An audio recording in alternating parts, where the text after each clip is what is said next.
A lot of people have been paying attention to the 2020 election, and if you paid special attention, you would have probably looked at the election map and you would have seen an interesting phenomenon. While examining the blue states, there are very small portions of the state that are blue and the rest are red. I mean, check out New York or California. Although California is way more blue, completely blue than New York, I would say. But check out Michigan as well. All of these states have a huge portion of that state being conservative and just a tiny part of that state being blue. However, at the end of the day, the whole state is blue and the electoral votes go to the Democratic candidate. These small areas have incredible political potency, not only in state elections, but in national elections as well. So it is worth examining. It is kind of hard to get insight into the attitudes and the ideologies of these coastal cities. They don't even need to be coastal. Let's take Detroit, for example. One can study the ideology in a textbook. You can read up on postmodernism and Foucault.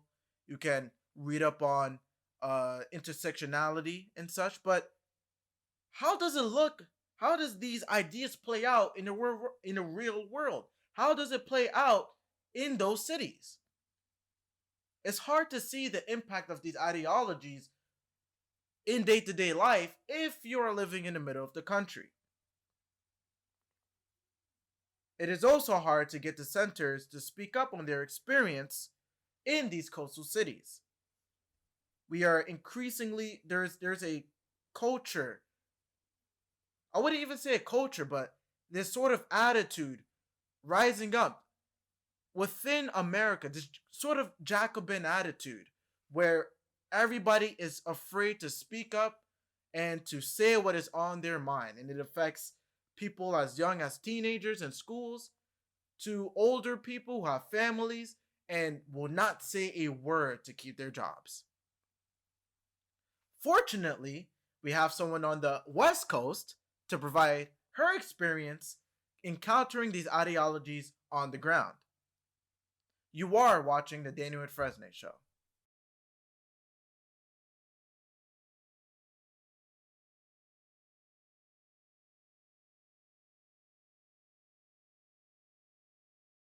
Today, we have someone from Los Angeles, California. She's an intern for Blexit and an ambassador for Concerned Women for America and PragerU. Her name is Noelle Fichett. How are you, Noelle? I'm well. How are you? Thanks so much for having me. Well, I'm doing great. I'm glad that you're doing great.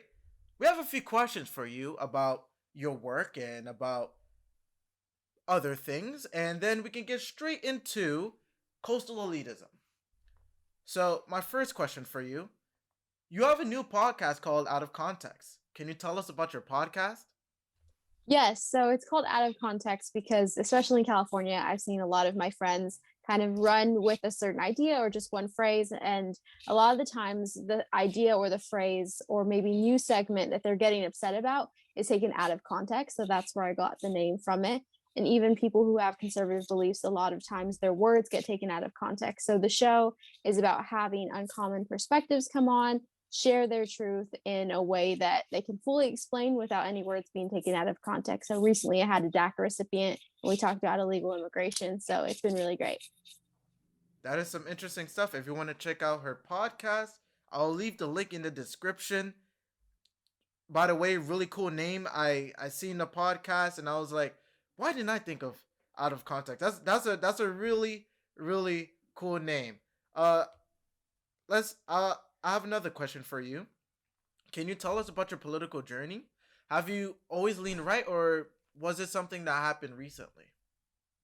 So growing up, I think I leaned, I was pretty center with morally conservative beliefs, but in college, I did start to lean a little bit left. I thought that a lot of things like critical race theory were ridiculous, but then slowly I started to believe in things like white privilege. And then I had a discussion with one of my parents. They ended up proving me wrong. So it sent me down the rabbit hole of really evaluating my beliefs, evaluating the things that I support. And I reaffirmed a lot of my conservative libertarian beliefs that I hold now. That is interesting. A lot of people nowadays, they kind of have a similar story, but it's similar in the outline, but it's kind of different in the way that for every person I've talked to, it's been a completely unique experience within that same outline. Kind of, I it's either I wasn't into politics or I was a centrist, and then maybe in school I've gotten pushed a bit to the left, and then some important figure probably lifted me out of that delusion, and now I lean right, or they're back to being a moderate or a centrist. So that's interesting. Do was is there any person that really influenced your conservative beliefs other than your parents? Like maybe somebody you watch, perhaps, I don't know, Dave Rubin or Thomas Sowell or any people like that. Yes, definitely. Thomas Sowell, Larry Elder, actually got to hear Larry speak in person, and that was a surreal moment for me. But Thomas Sowell, Larry Elder, and I really appreciate Dave Rubin as well. Those are the three people that have influenced me greatly. Larry Elder is definitely a good one. I think his discussion with Dave Rubin was iconic. It definitely fascinated me, to say the least. So you go to college and you major in philosophy. Can you tell us your favorite philosopher? That is so, it's such a hard question, but one philosopher that I really appreciate is John Locke and also Albert Camus, who's more of an author. He wrote The Stranger, which is the first book that introduced me to philosophy. I don't think I'd be a philosophy major. I'm a double major, but I don't think I would have chosen philosophy to double major had I not read The Stranger.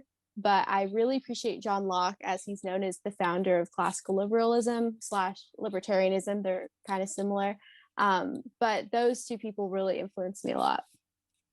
That's interesting. That is really is there why John Locke specifically? Because I don't know. Personally, for me, I'm kind of more inspired by Immanuel Kant. He provides this, I guess, spectacular. I guess he's a modern philosopher as well. So why not like Immanuel Kant or Montesquieu or somebody else? Why John Locke specifically? Is it like his uh contentions on property, or what? Let me let you explain. Yeah, I think just his tie with his role in our constitution, with his role in the government, that was super influential. There's a lot of other philosophers that I find super interesting, and a lot of them are left leaning, like Kimberly Crenshaw, Peggy McIntosh. They do a lot of the critical race theory, white privilege stuff. And it's not that I agree with them, it's just that I find their thoughts really interesting because those are what a lot of my friends hold dear and what actually they believe. So reading those things helps me gain more of an insight of what other people think. But I really, it's hard to pick a favorite. But I guess John Locke because of his influence in our government.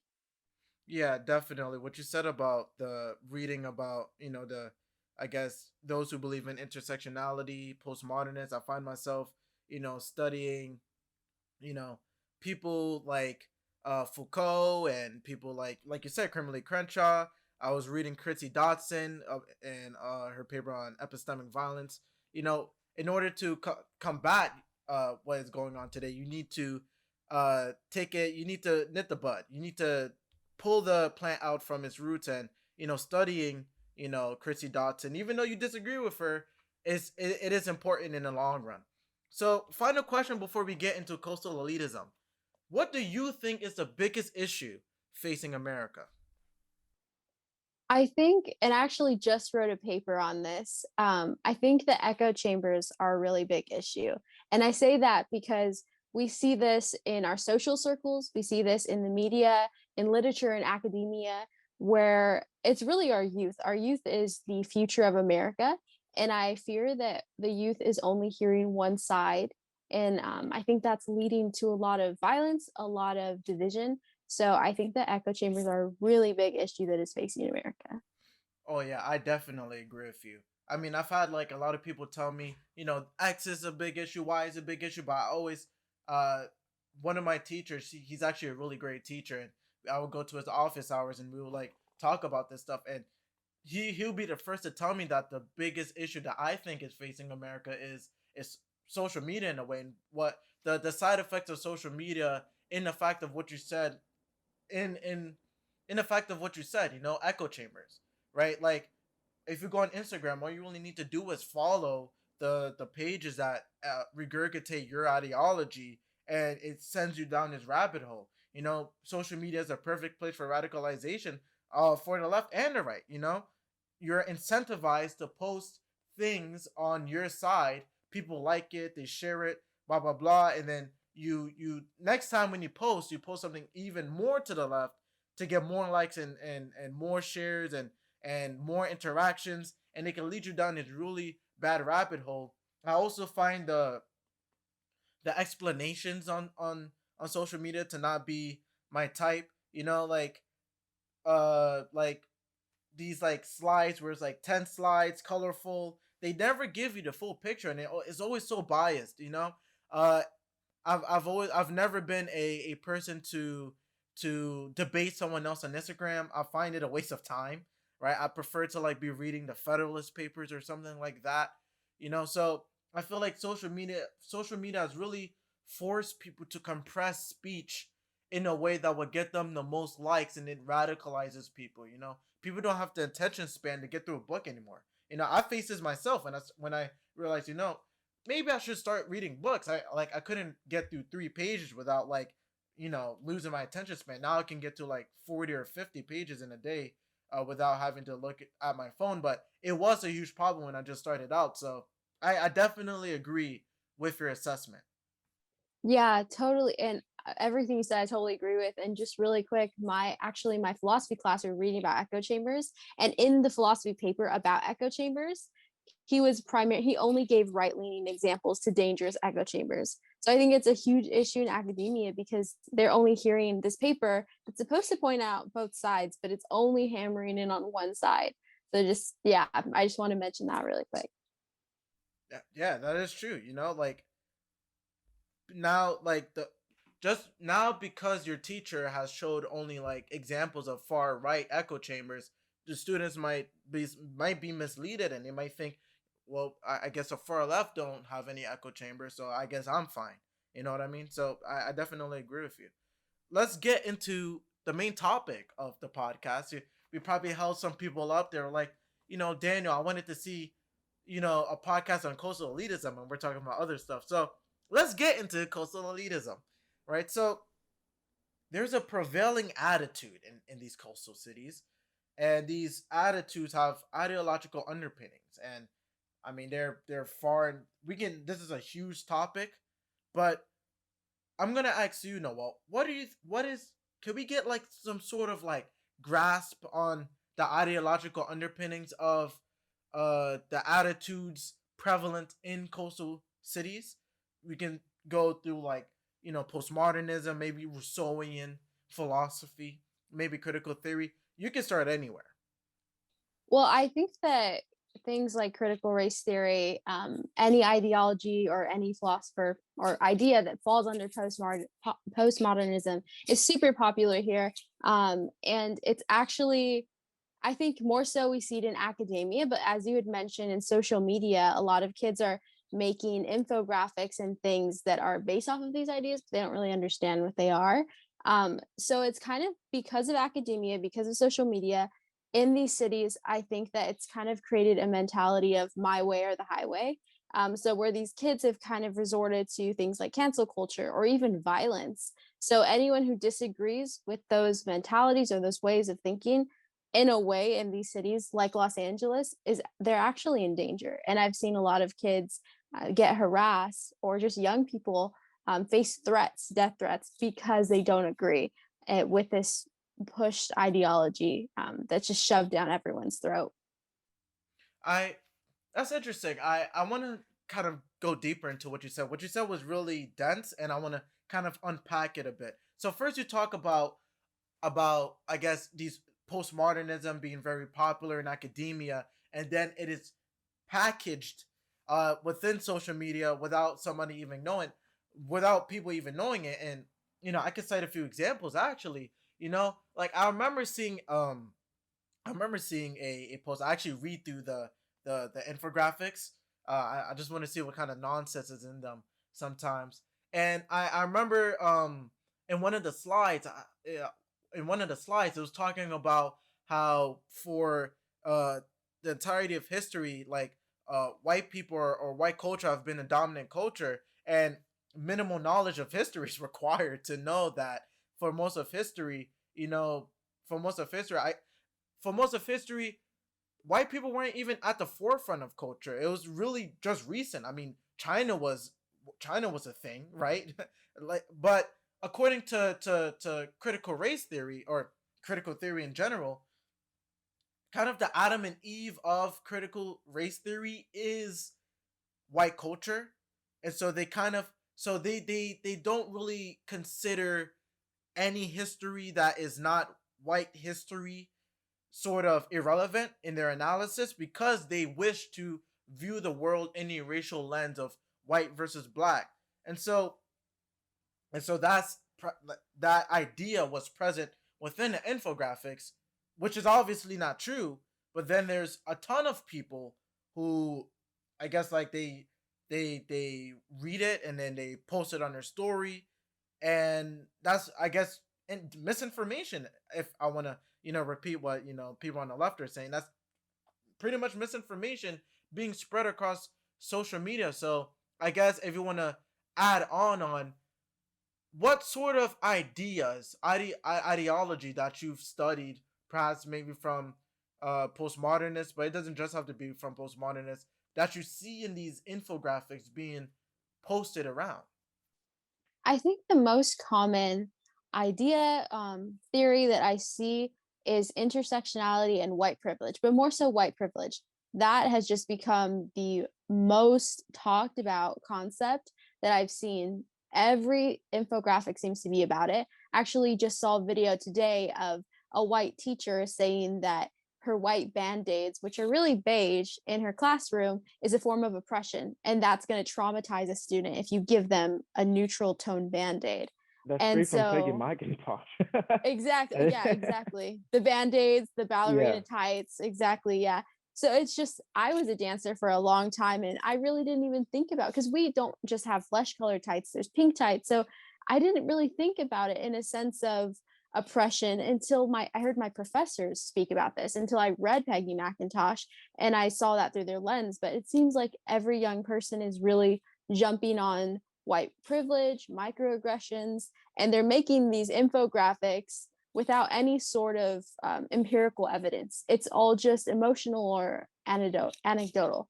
Well, I want to get to that that sort of repudiation of the empirical in a bit, but first, first, why is white privilege bad? I thought it existed. Me as a black person, I don't get as much privileges afforded to me than a white person. Can you explain to us, Noah, what's so wrong about white privilege? This may be very controversial, but I think that white privilege and the way that people view it, because white privilege says that, and this is literally how it's described by, I believe, Macintosh. It's an invisible backpack of tools that someone has, and they walk around with society and makes their life easier just because they have white skin. Well, white supremacists believe that white skin comes with inherent benefits, that it's better. So to me, even though a lot of people would be very infuriated that I compare the two, they sound very similar to me, white privilege and white supremacy, because they're both saying that there's a benefit solely because the color of your skin, when in reality, there is many exceptions to this. A lot of the times they'll use police brutality as an example of white privilege, or they'll use the education system or wealth. But as we see, Chinese immigrants, Indian immigrants from India, they actually have one of the highest average income salaries. So there's just a lot of discrepancies, but none of those things have, the papers that I've read, they fail to list empirical evidence for their claims. So they use a lot of personal stories. But I think that white supremacy and white privilege are actually very similar. They're just rebranded in a way that people think they're different. Well, in a way, I guess you're kind of right because everyone to view the world in racial lens, and you kind of need a boogeyman in a way. You know what I mean? You kind of need that kind of white supremacy to come, not really combat it because critical race theories don't really provide any real solution. They only seek to critique, but in a way, in order for critical race theory to stand, there needs to be this over, I guess, omnipresent whiteness that is in society, and I guess that is one of the core tenets of critical race theory, that racism is an ordinary state of society. You know, so you talk about, you know, the lack of empirical evidence within these papers, and so I want to get into that. Actually, there's this repudiation of the empirical that I see, especially among my peers in the classroom, and not just in the classroom but in social media and all discourses. Can you elaborate on that? How does that look on the ground, like when you speak to somebody or something like that? So I actually made a video talking about the average income for Chinese Americans, Indian Americans, and how they defeat the narrative of white privilege and wealth.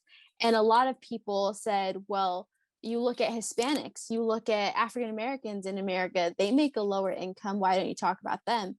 But the whole point for me not talking about Hispanics or any other group is that if a Chinese person or an Indian immigrant can be successful and can make a good salary, then that defeats the narrative that I can only achieve a certain salary because of the color of my skin. Because that's what the whole premise is of white privilege and critical race theory, is that strictly white skin leads to benefits.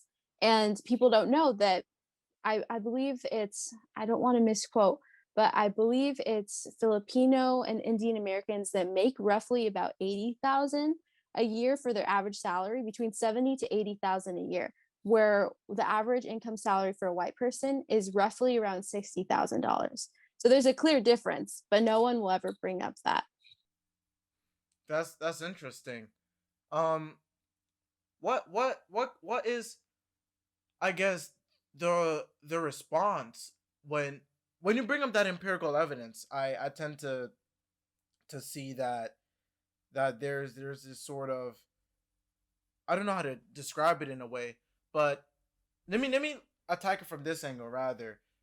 There's this sort of push of an epistemology of like storytelling or narratives rather than an epistemology of reason or rationality or empiricism or something of that nature. But I guess with this age of narratives and this age of storytelling, you know, like for example, the narrative that black people are being killed at exorbitant numbers every single day. That's a narrative, for example. I see that an an epistemology of narratives gives critical theorists the leeway to criticize our civilization in ways that aren't necessarily empirically valid. You know, so how does one, how does one get get somebody else to realize that we're living now in an age of narratives rather than an age of facts and reason? How do you bring them out of that? Because you know, I feel like this is a huge like mistake that conservatives are making, right? They're stuck with the question of where is there evidence? But you know, the question is no longer where is there evidence. Is now do we need evidence? You know, I thought evidence is the tool of white supremacy. So what's your case, Noel? Like how can we prove that evidence is not a tool of white supremacy, but rather a valid way of knowing the world? That is a really good question. And I'm actually taking epistemology right now. So I'm actually finding the answer to that question in my semester.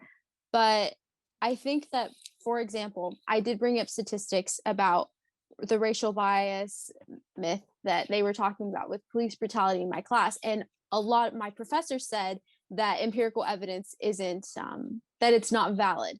But yet, when he was bringing up an example, he was so quick to go to empirical evidence. So I think that the best way to kind of explain or reason with people is ask questions. And also ask questions. For example, on my podcast, I brought in a DACA recipient. She Mm-hmm. is technically an illegal immigrant. She can speak to this because she has personally experienced it. So I see a lot with these ideas and people who support these ideas. They're really big on personal experience. So I think that that's a way that may be a little bit easier to explain to someone who maybe is hesitant or does not want to listen to empirical evidence. Having someone who embodies what they're talking about say that evidence or ask questions.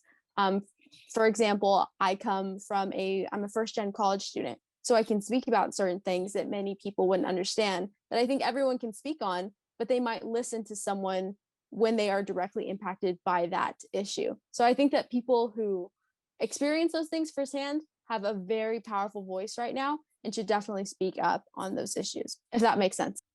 That is interesting, actually. I haven't thought of that. So what you're suggesting is us use the epistemology that is prevailing in our culture right now. So this epistemology of narratives to, I guess, slowly bring them back to an epistemology of reason. So I guess you would, instead of using instead of all right. So let's say instead of using direct empirical evidence, you come down to their level and you say, well, look at, I guess, my lived experience in a way. Look at how I see it, and then as you can get them like that, and then slowly, like, I guess, introduce empirical evidence.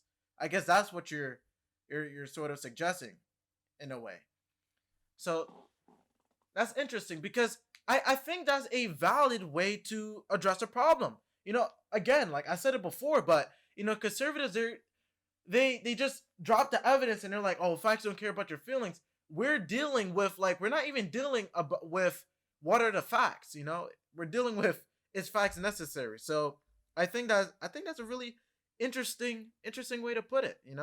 To ask questions, to share your experience, and then to sprinkle like some empirical evidence with it too. I That's an interesting answer, Noel. That's really good. So let's move on a bit. We kind of strayed away from how this looks like in coastal cities, but do you think that a lack of community contributes to this kind of prevalence of critical theory and postmodernism? Because what I've seen is in cities there's sort of this, I don't know you, you don't know me, so we don't like interact kind of mentality. While when I'm like in Long Island, for example, in Long Island they lean right. I remember I was jogging one day and this old lady said good morning, and I'm like, whoa, like people say good morning to each other. Do you think a lack of community contributes to leftist attitudes in cities? Yes, definitely. Because, for example, I think that a community is very important, especially for people who are conservative, to speak up because the younger generation is so afraid to be canceled. So, community is vital in a support system, just like anything in life. We need community, we need support systems.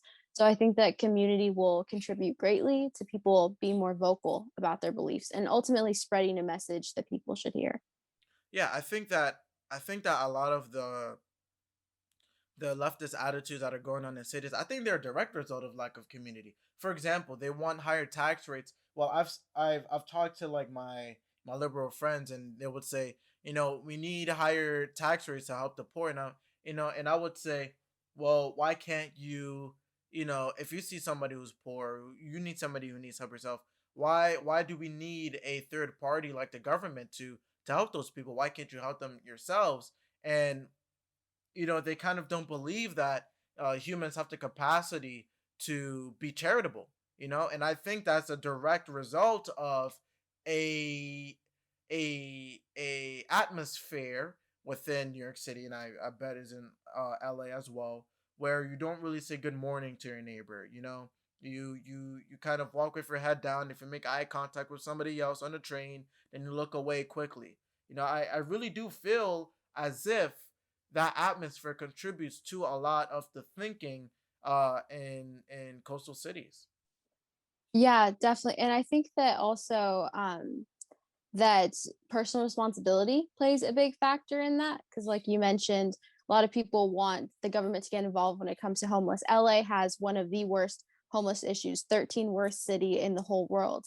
And I think that has to do a lot with people don't take that initiative. They don't take that personal responsibility upon themselves to go and create individual action because we need to be the change we wish to see in our communities. And a lot of people forget that.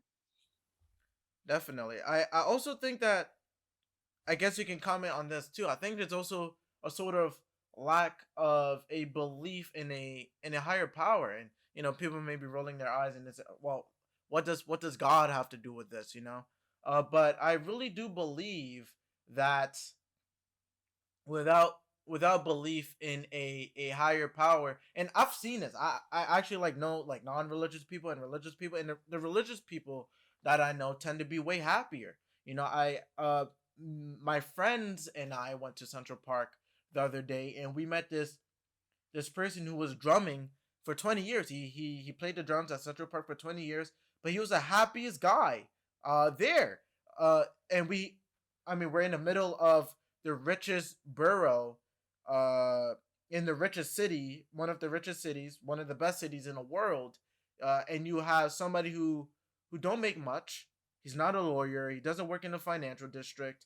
He's just playing the drums, and he's the happiest there. And he talks about how he's connected with God, and God has really made him a content man. So I guess, do you think that a lack of belief in a higher power contributes to the ideological shift, the ideological differences within coastal cities and middle America? I totally think so. I've actually wrestled with that for a long time. And like you had mentioned, the person in the park was a lot happier. And I think that comes with, for example, a lot of religious people follow morals that they find. For example, Christians find morals in the Bible. So they have these set standards that they follow, that they aim to follow. And a lot of them have a happier life because they know that, for example, Christians believe that their rewards are in heaven. And so when society takes out God, they also take out a standard of morals, a set of guidelines. So it's kind of, for me, I think of it in a sense of a chicken running around without its head. There's no reference point. So for a society to operate without God, it's kind of operating without a reference point. But that's totally debatable. But that's what I've seen from others. I think the absence of God is sort of synonymous with an absence of perfection in a way. I believe that, if you want to talk about, I guess, if you want to, let me see how I can explain this. I guess with Socrates and his philosophy about, like, the good and like different archetypes and stuff like that. God is sort of the archetypal, the art is, I guess, the archetype of perfection, like timeless unchanging order, right? And without, I guess, denying that there is a God, I guess, all right, so God is kind of that timeless unchanging order personified. So if you deny that there is a God, I guess in a way you deny the archetypal existence of a perfect being. And without the existence of a perfect being, moving in the world becomes harder because there is no value that you have to walk towards, in a way. You know what I mean? And on a moral level, Christians have that perfection to walk towards. I mean, they're walking towards becoming closer. They're walking towards God. They're never going to reach it, at least not in this lifetime.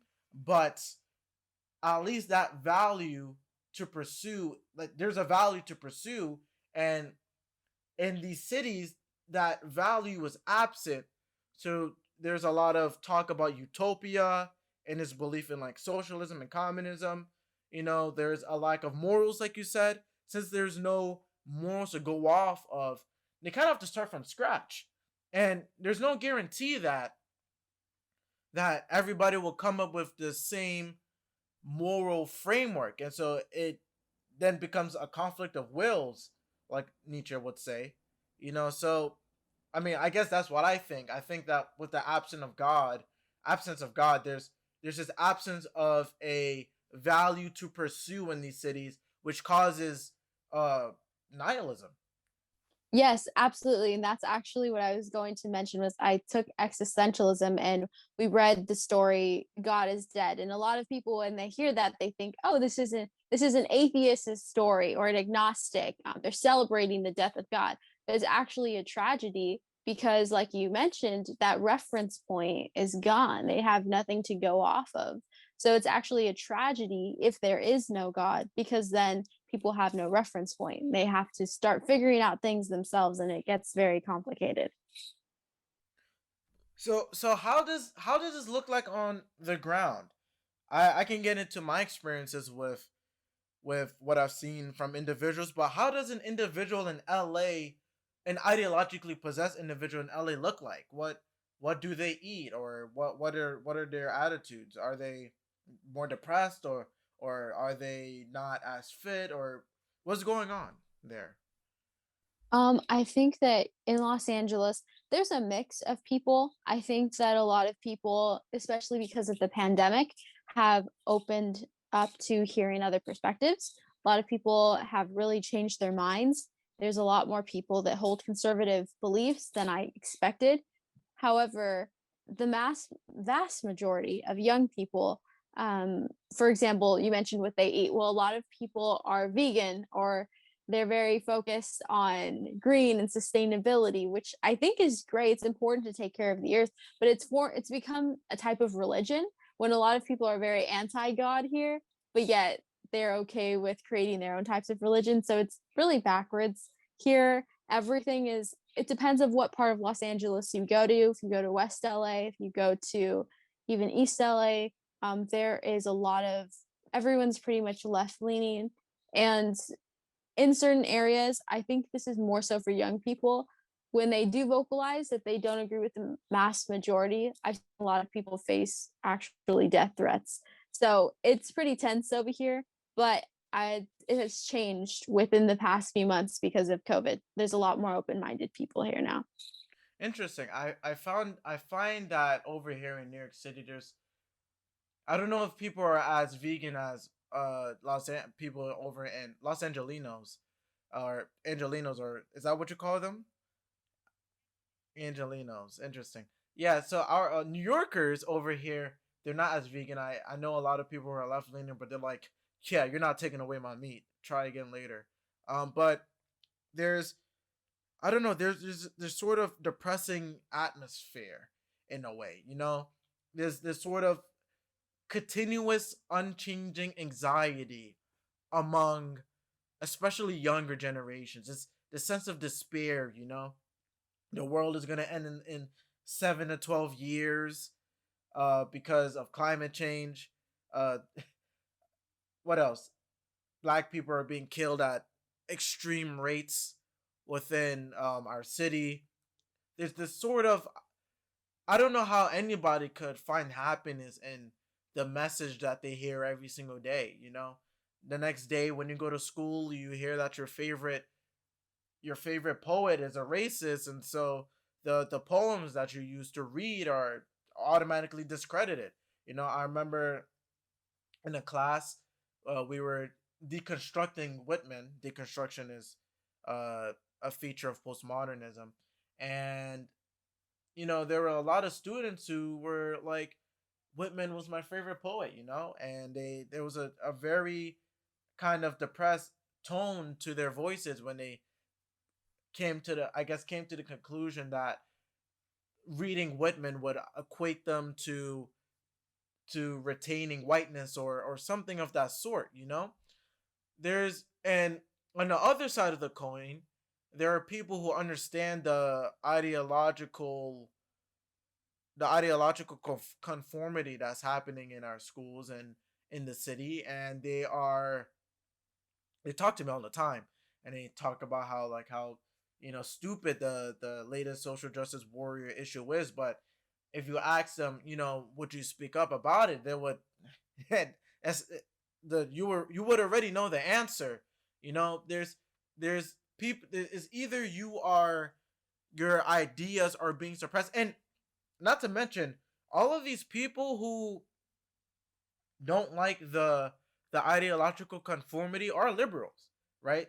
They believe in higher taxes. They believe in a welfare state. They believe, like the furthest left anti woke person I know, like think that America should adopt some version of Scandinavian, politics, and so there are people on the left who like look upon what is going on, cancel culture and all this stuff, systemic racism, and they're like, I don't agree with that stuff, but they can't speak up because if they speak up, bad things are gonna happen, and so there's this suppression of individuality in a way, and if you're not being suppressed, then everything you've believed in is being torn apart by this by an education laced with critical theory.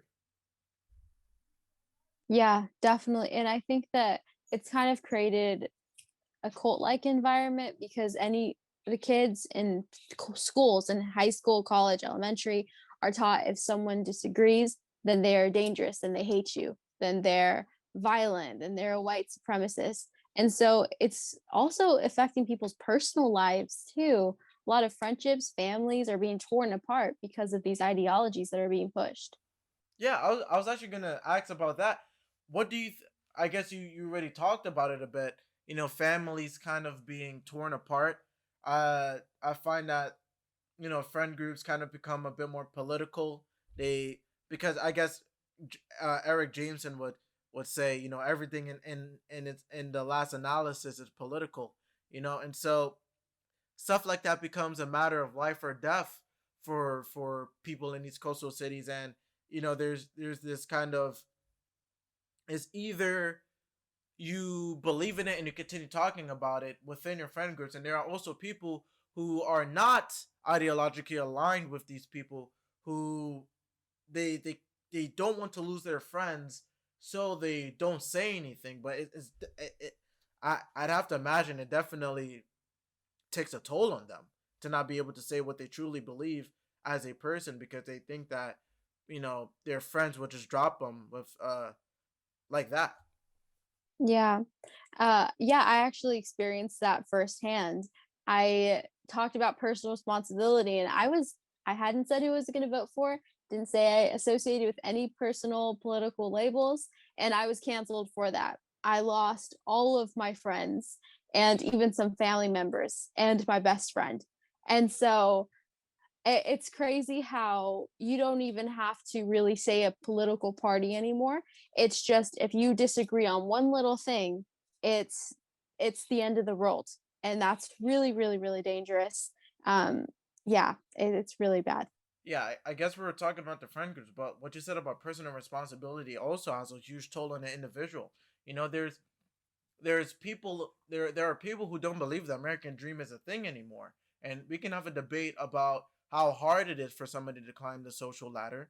You know, Hierarchies aren't always in perfect condition. Sometimes it's harder for somebody to climb the social ladder. Sometimes the elite makes it harder for people to climb those ladders, and people have different prescriptions for it.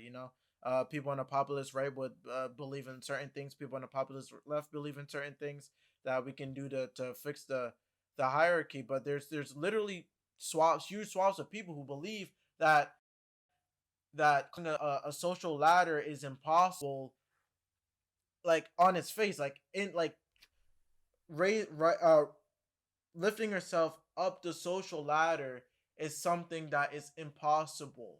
And I mean, that's something we talked about, the lack of God, in the lack of value, at least in a moral sense. But the lack of an American dream just takes it to a whole nother level, right? Because everybody has this I guess, ideal version of themselves that is akin to a god, but wouldn't be God itself in a way, if I explain it properly, because the God of Christianity is a God that everybody can relate to, while your ideal self is somebody who you can only relate to. Maybe this ideal person is somebody who has his own business, and or has her own book, and when you say that the American dream or meritocracy does not exist, you're robbing yourself of the ability to pursue value and to pursue this ideal form of yourself that you may not realize, because nobody's perfect, but still, like, you've lost a journey there. There's no battle to become a lawyer or a business person or anything when you don't believe meritocracy exists. So I guess this goes back to the personal level in a way, but uh, and also in groups as well. There's this lack of value, this sort of, yeah. There's no value. There's no more personal responsibility, meritocracy, or on a ethical level. There's no God to I guess follow, or to walk in the footsteps of. let's talk about let's talk about how this looks like on the, I guess, in the grand scheme, on a political level, like American totality. Noelle, if you want to start us off, then. Yeah, so how, just to clarify your question, so how those things influence our political spheres and political philosophies? Yeah, definitely, and you could talk about culture as well. Not just politics. Yeah, I think that a lot of those ideas, for example, when people start to believe what they've been taught in school or just those philosophical ideas, they automatically jump to voting for a specific way. For example, I don't know if you heard the common phrase, but vote blue no matter who. That was a very popular phrase in the I past haven't heard it election in New cycle. York, but I'd Really, it imagine. was Well, it was over so here, popular. I don't know if you heard it over in Los Angeles, but over here it was like settle for Biden or things of that Yes. nature. Yeah. Yeah, I heard that. I think the one that stood out the most, though, and that I saw mainly here in California, was vote blue no matter who. And that was concerning, not because people were voting blue. What was concerning to me was no matter who, and not because of what they stand for, policies. They were told that Kamala Harris and Joe Biden were going to fight white supremacy and fight for equity. And it stemmed from teachers. I had a professor who literally said the American dream is dead. It doesn't exist at all. And so I think that it has adverse reactions. So when people believe that, they personal responsibility is gone, and they start to believe that they're a victim, and they start to think a certain way, they start to vote a certain way, and then it's just this whole cycle, because then they vote for policies that don't help them. And so it's like it's a cycle, it's a never ending cycle. And I feel like that mindset, those philosophies have influenced young people into just supporting whatever they think. So, for example, anti-racism was a huge thing. And when they heard that the blue ticket, was supposed to fight anti-racism, they thought, okay, this is one policy that I liked, so I'm just going to vote blue no matter who. It doesn't matter the other policies. It only matters this one policy. So I think that that's created people to just not question, and they just go blindly with whatever they think is the right thing. And they don't look deeper. Definitely, it's sort of the surrendering of the individual in the needs of the individual to this collective understanding. And that's not to say that collectivism, in a sense, is not useful. As a matter of fact, we see in America, there are many times when people work together in order to get a common goal done. To work for a common cause. Like, we could talk about the temperance movement, for example. We could talk about, unionization against really poor working conditions.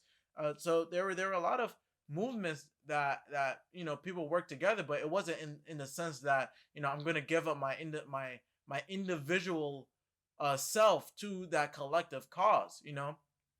Is back then it was sort of like, and I talk about this a lot, but the the collective understanding in America was everybody in their full individual capacity contribute to a certain goal rather than you giving yourself up as Noel or as Daniel to a cause that may not have your best interests at heart. Yes, absolutely. There is a balance between the two. You want to contribute to be a collective, but like you said, you don't want to give up who you are and your individual self. Yeah. So what about culture? I mean, in I guess in a political sense, you've kind of like described it perfectly. There's this ideological conformity in politics where everybody is just, oh, I'll just vote this, I'll just vote that, without really having real considerations about what implication that would have for our country. What about in a cultural sense? What's the implications of these, or what is the effect of these ideologies in our culture? It's so LA is huge on music, film, fashion, and it's infiltrated. These philosophies have infiltrated every single aspect. For example, our stores outside have Marxist symbols or certain political symbols, and they're clothing stores, or it'll be a food brand or a restaurant. For example, I saw a restaurant with a sign outside that said don't enter if you don't support ABCDE. And they were all leftist philosophies. So I feel like it's also excluding people, and it's creating a very toxic culture because now people who go to music, who go to fashion, everything is one-sided. There's no type of, before it's just, oh, you can believe whatever you want politically, but then music, enjoy it, fashion, enjoy it, food. But now every single aspect, restaurants, fashion, food, music, have all been politicized. And I feel like there's a huge danger in that because it creates a mono-minded society. I That's interesting. Tim Pool talks about that a bit. He talks about how there will be this sort of creation of like a parallel economy of like an economy where people on the left does X, and an economy where people on the right does X, and that, I guess, that's really bad for our country if we're creating I mean, split economies that I guess that have huge I guess huge. It provides, it forces us to question whether we can coexist as a nation. I agree with you. I I don't see the signs as much in New York City personally, but the attitude is definitely there. In New York City, I guess that's interesting because in New York City, in a way, you kind of don't see it as much when you're walking up and down the street. It's more it's definitely more covert in New York City. That's interesting because I guess in LA they're more open about their I guess ideological discrimination, but over in New York City, I guess it's because a ton of people, especially in certain parts of Manhattan, like the financial district, there's like it's really just like business people, you know what I mean? Or where I am, I mean, people just they do their thing. They don't really care. In New York City, it's more like a very small minority, but they have the megaphone. You know what I mean? I have friends who are still apolitical, who don't care. They just want to come to my house to probably watch a movie, or they just want to like play basketball or soccer or whatever. And they really don't care about politics. There are people who are too concerned with their jobs to care about it.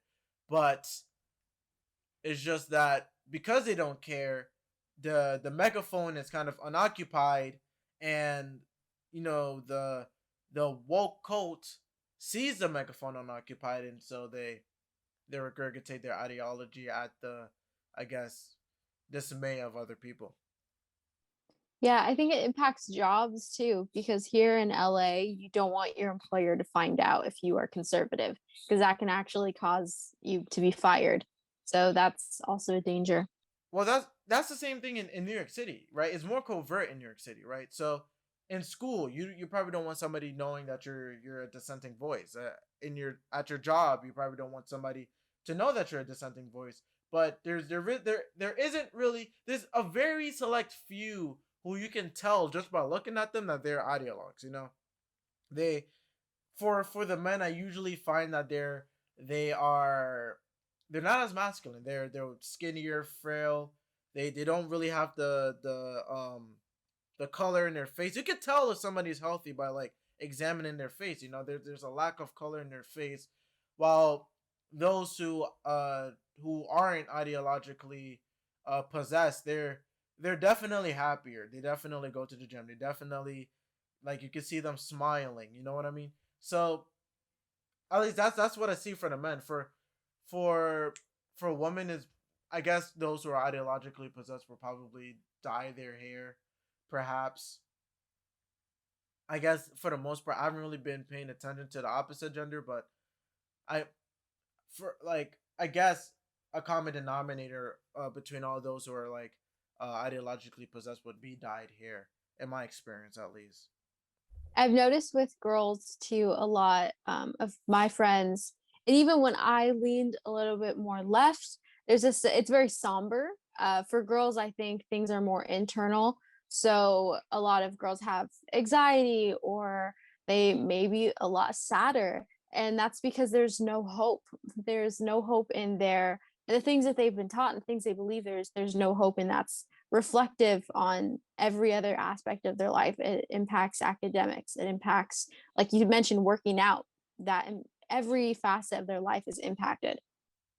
I want to talk about uh this sort of contempt for middle America within, you know, people who are in cities. I've definitely seen this in class. You know, they're making fun of people who are in middle America. You know, people who, you know, they're not smart enough. They don't understand that the Republican Party is not good for them. You know, like this sort of like elitist attitude. You know, they don't know what's good for themselves.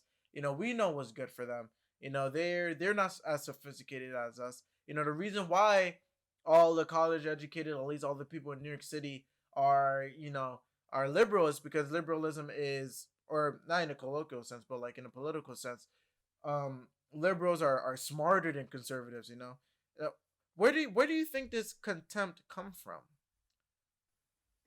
Um, well, I think that it's come from generations before. I think a lot of it stemmed from professors, because a lot of those professors were young. They saw a lot of the older professors live through the Vietnam War. They lived through the 70s. So a lot of them, I believe, have built that foundation there. Now they're teaching our youth, and then the youth believe what academia is teaching because they go to academia for knowledge, for wisdom, and they assume that academia is going to have the answers because they're professors. They should be knowledgeable. For example, my professor were talking about middle. We were talking about echo chambers, and I brought up centrists and middle people, and my classmates, including my professor, said that being centrist and being in an echo chamber in a middle ground sphere can be worse than left or right.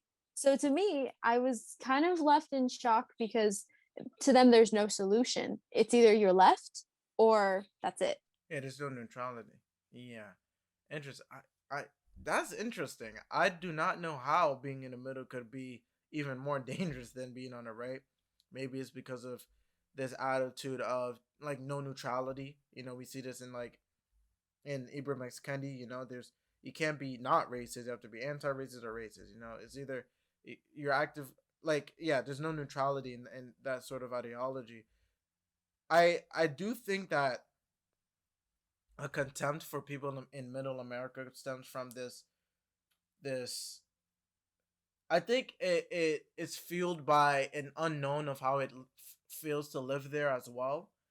You know, personally for me, the reason why I'm not like I don't have that same attitude for people in middle America is because I've experienced I've experienced not living in cities for prolonged periods of time. You know, maybe I'd be in a suburb sometime with my aunt, or I would be in, you know, I'd be like in front of a farm, for the entire summer in a different country. And so I understand, I guess, the attitudes of those who don't live in these big cities.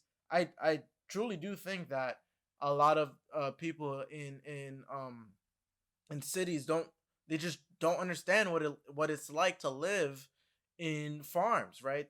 I guess they're is most seen in their ignorance of guns, for example.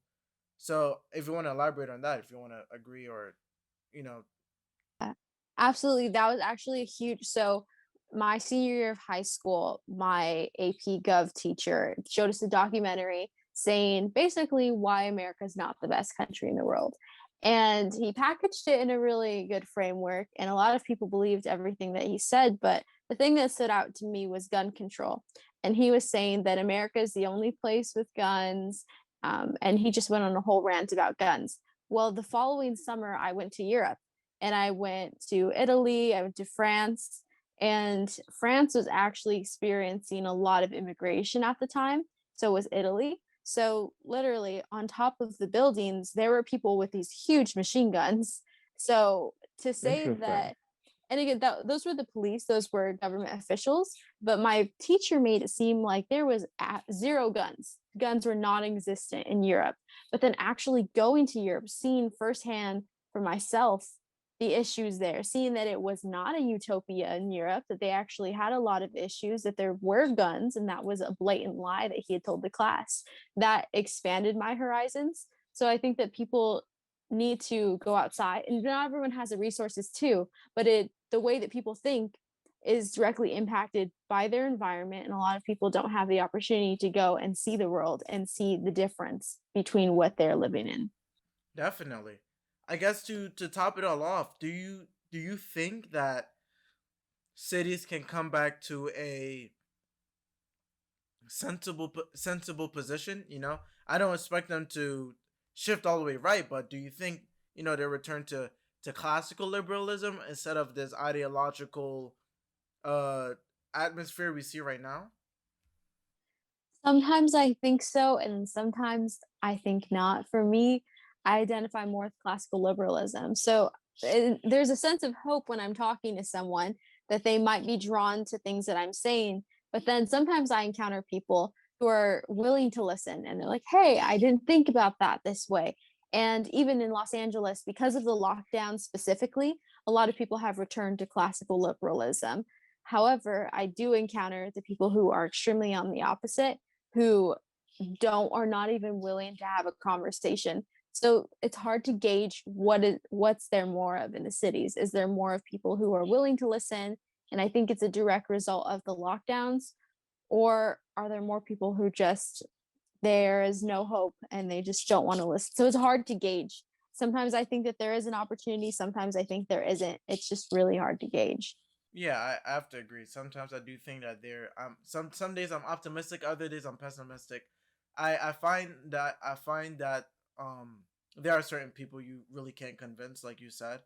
There's certain, and I've realized that our battle to restore classical liberalism in America is not convincing the ideologues, but rather convincing the people who haven't made a decision yet. And so when I think of that, I think that perhaps we do have a chance, but also I do think we're probably gonna have to we probably are gonna return, but after like going off the deep end, you know what I mean? Like over in California, it's already getting pretty bad, with like the homeless crisis, and weren't they proposing a wealth tax on wealthy people who left the state? They were like tax them like 10 years after, so California is getting pretty bad. New York City may follow shortly after. I think it is only when we see the full effects of the ideology in these cities. I think once that happens, once there's a full, I guess, once you can really reap all the effects of the ideology in these cities, there will finally people who will like say, at first I didn't care, but enough is enough. I just don't know how long that's gonna take. I guess California is like, I guess California is a few miles ahead of New York City, but we'll see. We'll see, definitely. Do you what do you think needs to be done? I already said, personally, I think that we're probably gonna go all the way left, and then finally there'll be a reset. Do you think it might happen a different way? What do you think people need to do in order for us to restore our cities? Honestly, I agree with you. I think that that is what it's going to have to take for things just to get so bad to a point where people, like you said, there's a reset. And I say that because that's what we saw with the lockdowns here in California. It took a mass increase of suicide amongst young people, a mass increase of job loss, homelessness, to for people to realize how bad these policies were. And it's really unfortunate that it takes all that damage for people to realize that they need to maybe think and consider a lot of the policies and ideas that they're just accepting so lightly. Yeah, definitely. I guess we just have to hope and pray that they don't impose those policies on the rest of America while they're doing their little experiment on the cities themselves. Well, that's it for today. I hope this is the last time you come on the podcast, Noel.